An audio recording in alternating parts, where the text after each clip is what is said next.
دیکھیے، آپ کی ذمہ داری ہے کہ آپ اپنی اولاد کو پروٹیکٹ کریں، ان کی نفسیاتی صحت کو، ان کے اخلاق کو، ان کے ایمان کو، ان کی جسم کو، ان کی باڈی کو، ان کی فزیکل ہیلتھ کو پروٹیکٹ کریں۔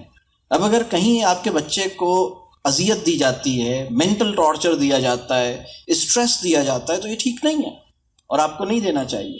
اور باقی سختی کا اصول یہ ہے کہ سختی فائدہ پہنچانے کے لیے نہیں کی جائے گی، نقصان سے بچانے کے لیے سختی کی جا سکتی ہے، فائدہ پہنچانے کے لیے سختی نہیں کی جا سکتی۔ ایک اصول یہ ہے۔ دوسری بات یہ، رسول اللہ صلی اللہ علیہ وسلم نے ایک ہم سب کو ذمہ داری دی ہے، ہماری زبان اور ہمارے ہاتھ سے دوسرے مسلمان کی عزت نفس محفوظ رہے۔ کیا اس حدیث کی اپلیکیشن بچوں پہ ہوگی یا نہیں ہوگی؟ کیا کہتے ہیں، ہونی چاہیے یا نہیں ہونی چاہیے؟ اس حدیث کے آگے پیچھے علماء کرام سے پوچھیے گا کہ کیا یہ بات آئی تھی کہ سوائے بچوں کے تمہارے ہاتھ سے سب کی عزت محفوظ رہے سوائے بچوں کے؟ ایسی کوئی بات آئی ہے؟ ایسی کوئی بات نہیں آئی۔ ہمارے لیے جو عمل ہے، دیکھیے ہم اپنے عمل کے جواب دیں ہیں۔ سختی اور غصہ کب آتا ہے، اس کا ایک کانٹیکسٹ بتاؤں۔ جب میری بات نہیں مانی گئی اس وجہ سے آتا ہے، اور جب ہم رزلٹ پر فوکس کرنا شروع کرتے ہیں ایفرٹ کی بجائے۔ ہماری ذمہ داری کیا ہے؟ ہم تربیت کی کوشش کریں۔ دیکھیں ایک بات اور بتاؤں، یہ گارنٹی اللہ نے انبیاء کو بھی نہیں دی تھی کہ تم جو تبلیغ کر رہے ہو اس سے وہ نتائج پیدا ہو جائیں گے، اور تمہاری قوم کو تو چھوڑیے، انبیاء کو بھی یہ گارنٹی نہیں دی تھی کہ تمہاری دعوت اور تمہاری تبلیغ کے نتیجے میں تمہاری بیوی اور تمہاری اولاد لائن پہ آ جائے گی۔ یہ گارنٹی اللہ نے انبیاء کو بھی نہیں دی تھی۔ حضرت یونس علیہ السلام کے واقعے سے ہمیں کیا سبق ملتا ہے؟ آپ پورا واقعہ یونس اس کے اوپر غور کریں، سوچیں، پڑھیں۔ سبق کیا ملتا ہے؟ اپنی قوم سے نا امید ہونے کا اختیار خدا نے نبی کو بھی نہیں دیا۔ ہماری ذمہ داری کیا ہے؟ ہم اپنی بہترین کوشش کریں، اللہ سے مدد مانگیں، اس کے لیے دعائے خیر کریں، نا امید نہ ہو۔ نتائج کیا پیدا ہوتے ہیں یہ اللہ کی مرضی، اور نتائج اگر اچھے نتائج پیدا ہوں تو اسے اپنا کمال نہ سمجھیں۔ بات واضح ہو رہی ہے؟ اگر آپ کی پیرنٹنگ کے نتیجے میں، آپ کی تربیت کے نتیجے میں آپ کا بیٹا امام کعبہ بھی بن جاتا ہے نا، تو اسے آپ اپنا کمال مت سمجھیے گا، اللہ ہی کی دین ہے، فضل ہے، وہ بن گیا۔ اور یہی سمجھیے گا کہ مجھ سے بہت کمی رہی، غلطی رہی، کوتاہی ہوئی، اللہ معاف کرے۔ یہ ہے وہ اسٹیج جس میں ہمیں اپنے آپ کو رکھنا ہے۔ باقی بچوں کی تو تکریم کرنی ہے، تکریم ہم پہ فرض کی گئی ہے، اور تعلق بنائے بغیر یہ نہیں ہو سکتا۔ بات سمجھ آ رہی ہے؟ کیونکہ دیکھیں اللہ نے انسان کو اختیار عطا کیا ہے، وہ اپنے اختیار کا صحیح استعمال کریں، میں اپنے اختیار کا صحیح استعمال کروں۔ یہ ہے کانٹیکسٹ، یہ ہے پوری سچویشن۔ میں آپ کے اختیار کو زبردستی اپنے ہاتھ میں لے لوں۔ دیکھیں یہ جو قرآن پڑھاتے ہوئے بھی نا جبر نہیں کرنا ہے۔ ایک چیز میں آپ کو اور بتاؤں، پورے قرآن کریم میں کتنا حصہ ایسا ہے جس کا حفظ فرض کیا ہے ہر مسلمان پر؟ یہ بات بچوں کو بھی نہیں پتا، یہ بات بڑوں کو بھی نہیں پتا، یہ ڈسکس نہیں ہوئی۔ صرف سورہ فاتحہ، صرف سورہ فاتحہ اور 3 آیات، یہ وہ حصہ ہے پورے قرآن کریم کا جس کا حفظ ہر مسلمان پر لازم ہے۔ اچھا اب ہمارے ساتھ کیا پرابلم ہے؟ ہم ریزلٹس لینا چاہتے ہیں، اور میجریبل ریزلٹس، آبزرویبل ریزلٹس لینا چاہتے ہیں۔ تربیت کا ایسنس اممیجریبل، نان آبزرویبل، بہت سے وہ معاملات جس کو آپ جج ہی نہیں کر سکتے، نیت کیا ہے، خواہش کیا ہے، دل کیا ہے، ارادہ کیا ہے، آپ نہیں جان سکتے۔ میں آپ کو ایک سچویشن بتاؤں، اگر کوئی بچہ ایسا ہو جس کو ہم حفظ قرآن کریم میں ڈالیں، حفظ شروع کرا دیا، میں اس لیے کہہ رہا ہوں کہ یہی طریقہ ہے، حفظ میں ڈال دو، اس کو تعارف نہیں ہے، اس کو پتہ ہی نہیں ہے کہ میں قرآن میرے پاس آیا، وہ قصہ آدم پہ ڈسکشن نہیں ہوئی ہے، انبیاء علیہ السلام سے واقف نہیں ہے، قرآن میرے پاس اس بک فارم میں پہنچا کیسے؟ There is a story behind it, detail ہے، اس میں پورا واقعہ تفصیل ہے، پہنچائیں۔ پہلی وحی سے لے کے میرے ہاتھ میں جو پبلشڈ پرنٹڈ بک ہے نا، یہ کیسے آئی ہے اسے نہیں پتا، تعارف قرآن اسے نہیں ہے، حفظ میں ڈالا ہے۔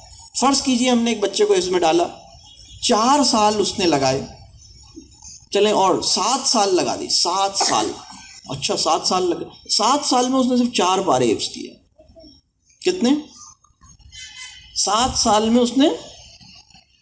آپ کا کیا خیال ہے اس بچے کی شامت آئے گی؟ سوسائٹی اس کو کیا ٹف ٹائم دے گی یا بڑا خوش ہوگی؟ کیا کہتے ہیں؟ ایسا ویسا ٹف ٹائم. بہت ممکن ہے کہ اس کو نفسیاتی مریض بنا کے چھوڑے. تم تو اتنے نکم، اور جتنے اس کے لیے گھیرا تنگ کر رہے ہوں گے اور صبح شام. اچھا کتنے ہوئے؟ ابھی تک 4 ہی ہوئے 7 سال میں. اور یہ سارے سوال جو کر رہے ہوں گے انہیں 12 صورتیں بھی صحیح سے نہیں یاد ہو. یہ واقعہ ہے اس وقت، پیچھے پڑ جاتے ہیں اس کے. میں آپ کو بتاؤں، اگر اس نے 7 سال میں 4 پارے حفظ کیے ہیں، اس کا درجہ اس بات پر نہیں ہے کہ اس نے حفظ کتنا کیا ہے، اس کا درجہ اس بات پر ہے کہ وہ قرآن سے محبت کرتا ہے. بات سمجھ آ رہی ہے؟ حضرت عمر نے 10 سال لگے انہیں سورہ بقرہ حفظ کرنے میں. ہمارے عہد میں ہوتے تو کیا حال ہوتا ان کے ساتھ، سوچ لیں آپ. 10 سال لگائیں سورہ بقرہ حفظ کرنے میں، اور جب سورہ بقرہ حفظ ہو گئی تو 10 اونٹ قربان کیے. یہ ہے تعلق. حب قرآن اور تعمیل قرآن یہ ہم پہ فرض کیا گیا ہے، ہر مسلمان پہ فرض کیا گیا ہے. قرآن سے محبت اور قرآن کو فالو کرنا یہ فرض ہے. کیا خیال ہے؟ حفظ قرآن فرض نہیں ہے. حفظ قرآن محبت کے ساتھ، سہولت کے ساتھ کریں، شوق سے کریں. مار پیٹ قرآن پڑھاتے ہوئے میں سمجھتا ہوں کہ یعنی سہولت کا معاملہ کریں، بہت سہولت کا معاملہ کریں. بچے کے ساتھ تکریم کریں، زور زبردستی نہیں کریں. بات کلیئر ہو رہی ہے؟ کیوں کر رہے ہیں یہ؟ مطلب بھاگ جائے گا، اور اگر پورا ہم نے رٹوا بھی دیا تو نفسیاتی کوئی مسئلہ پیدا ہو جائے گا اس کا. اتنا اس کے اوپر ڈالا. ریلیکس کریں. بات پوری سمجھ میں آ رہی؟ یہ ہے ہمارا پورا موقف. بات واضح ہو رہی ہے؟ تو اللہ تعالیٰ آسان کرے، اللہ تعالیٰ ہمیں حکمت عطا کرے. ہم بعض اوقات بہت سختی کرتے، پیچھے پڑ جاتے ہیں اس کے. نہیں کریں پیچھے. آپ چاہتے ہیں قرآن سے محبت پیدا ہو، میں 2 چیزیں آپ کو بتا دوں قرآن سے محبت لازمی پیدا ہوگی. پہلی بات، تلاوت قرآن کا تجربہ دیں. اور سب سے پہلے کیا ہے؟ سورہ فاتحہ چابی ہے. چابی اس کو انگلش میں اس کا مطلب ہے دا اوپنر. رب کریم خود اپنی ایک سورہ کو جس کا حفظ فرض کیا گیا ہے اور جس کی پورے دن میں 17 بار تلاوت ہر مسلمان پہ فرض ہے. آپ کو پتہ ہے سورہ فاتحہ کی تلاوت دن میں 17 بار ہم سب پہ فرض کی گئی. فرض نمازوں میں کی یہ رکعتوں کی تعداد ہے. سورہ فاتحہ پڑھنی ہے آپ نے اس میں. یہ وہ پیس ہے جس کو حفظ فرض کیا گیا، اور اس کو کیا کہا گیا؟ اوپنر. کھولے گا. یہ میں تو یہ سمجھتا ہوں کم از کم 7 ماہ لگنے چاہیے اس اوپنر کے ساتھ تعلق بنا. اس میں آیتیں بھی ساتھ ہی 7 منتھس. 7 منتھس کیسے ہوں گے؟ 1000 دفعہ اس کی سماعت کا تجربہ کروا دیں. ماں بہت محبت کے ساتھ سورہ فاتحہ پڑھ رہی، باپ بہت محبت کے ساتھ سورہ فاتحہ پڑھ رہا.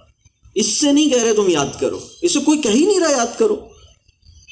میں آپ کو چیلنج کرتا ہوں کہ آپ 1000 تو چھوڑ دیں، آپ 50 دفعہ اس کے ساتھ اس کے سامنے بیٹھ کے جذبے سے اپنا وضو کر کے اور ایک بہت اچھے ماحول میں خاموشی میں بس سورہ فاتحہ پڑھیں. آپ کی زبان سے اس نے سنی. ممکن ہی نہیں ہے کہ اسے یاد نہ ہو، ممکن ہی نہیں ہے. اور پھر آپ اپنے پسندیدہ قاری کی آواز میں بار بار سنیں.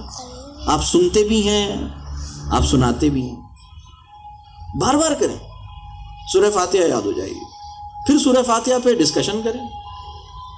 سورہ فاتحہ کے اندر جو عربک ہے اس کی مدد سے اتنی عربی آ سکتی ہے کہ قرآن کے اندر اس کا انٹرسٹ ڈیولپ ہو جائے.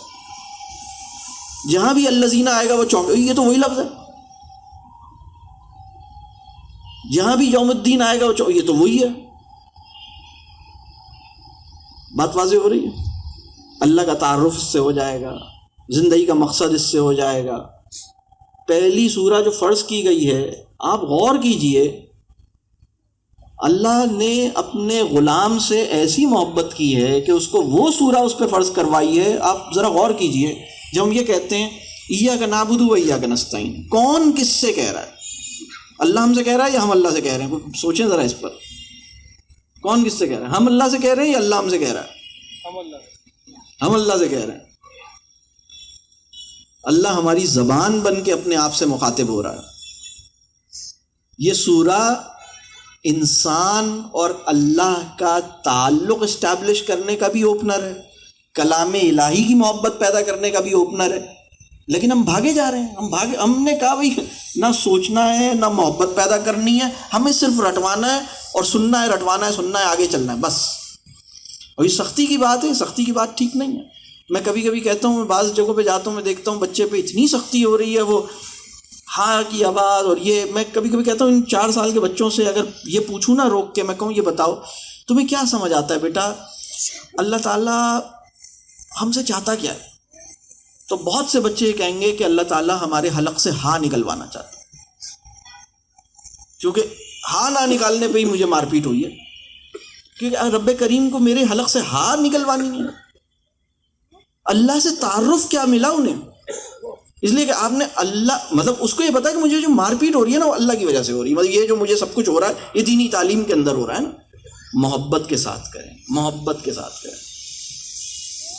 بات واضح ہو رہی ہے؟ آپ نے سورہ فاتحہ پہ ڈسکس کریں، سورہ فاتحہ کے ایک ایک لفظ پہ ڈسکس کریں، اس کے اوپر غور کریں، اس کی انڈرسٹینڈنگ ڈیولپ ہو. اور یہ انڈرسٹینڈنگ 4 سال 3 سال کے بچے یوں اسے بہت کچھ سمجھ آ جائے گا. ڈسکشن ہو رہا ہے، انڈرسٹینڈنگ ہو رہی ہے، عربک ہو رہی ہے، قرات ہو رہی ہے، سب کچھ حفظ بھی ہو رہا ہے، سب کچھ سورہ فاتحہ کے اراؤنڈ ہو رہا ہے. سبحان اللہ. اسٹے فار 7 months وتھ سورہ فاتحہ. چابی نہ بنی، مطلب اللہ کی دی ہوئی چابی ہے، یہ کام نہ دکھائے ممکن ہی نہیں ہے. بات واضح ہو رہی ہے؟ ہم سوچتے ہیں کہ بھائی اللہ کی دی ہوئی چابی کو تو استعمال کریں گے نہیں، ہم اپنی چابیاں نکالیں گے. وہ رولر لے کر آ گئے، یہ لے کر آ گئے، سزا، یہ وہ انعام، سائیکل دلا دوں گا، حفظ کر لو، یہ دلا دوں گا، وہ دلا دوں گا، یہ دے دوں گا، وہ کر لوں گا، آئس کریم کھلاؤں گا. یار صبر کرو. کوئی مطلب یعنی کیا کلام الہی کو اللہ نے انسان کو ایسا ڈیزائن کیا ہے کہ اس کے اندر بڑی بیزاری ہو اور یہ کوئی کڑوی گولی کی طرح زبردستی منہ کھول کے گھسایا جائے گا، ٹھوسا جائے گا؟ کیا کوئی ایسی چیز ہے؟ اس کے اندر ایک مقناطیسیت ہے اور انسان کے اندر بھی اس کے لیے ایک لپک ہے. یہ دونوں ایک دوسرے کو اٹریکٹ کرتے ہیں، لیکن بیچ میں ہمارا جبر انٹر ہوتا ہے اور ان کا جو میگنیٹزم ہے وہ افیکٹ کر جاتا ہے، یعنی ہمارا جبر بیچ میں حائل ہو جاتا ہے. میری بات سمجھ آ رہی ہے؟ ہم بالکل ریلیکس کریں، کوئی جلدی نہیں ہے، کوئی مسئلہ ہے ہی نہیں. بات سمجھ آ رہی ہے؟ اس کو سوچیں. اور پھر آپ سورہ فاتحہ ہو گئی، اب آپ آخر کی 2-3 صورتیں اٹھا لیں، اس پہ یہی کام شروع کر دیں. صرف سنیں. آپ نے تو اس کو نہیں کہا کہ اس کو رٹو، ہاں اس کو یاد ہو گئی. میں ایسے بچوں کو جانتا ہوں پوری سورہ بقرہ، اور اس میں کوئی ایگزیجریشن نہیں ہے، میں ایسے بچوں کو جانتا ہوں پوری سورہ بقرہ اس وجہ سے یاد ہوئی کیونکہ ان کے گھر میں پڑھی جاتی تھی، سنی جاتی تھی، کسی نے حفظ نہیں کروائی. پوری سورہ بقرہ، سب سے بڑی سورہ کی بات کر رہا ہوں. یعنی ان کے یہاں چلتی تھی، ماں پڑھتی تھی، والد پڑھتے تھے، بچے نے دیکھا کہ امی ابو کو سنا رہی ہیں، ابو امی کو سنا رہے ہیں، ابو تلاوت کر رہے ہیں، بچوں نے کہا ابو آپ ذرا سورہ بقرہ تلاوت کریں، تو اب ابو نے سورہ بقرہ کی تلاوت، بچوں کو یاد ہو گئی.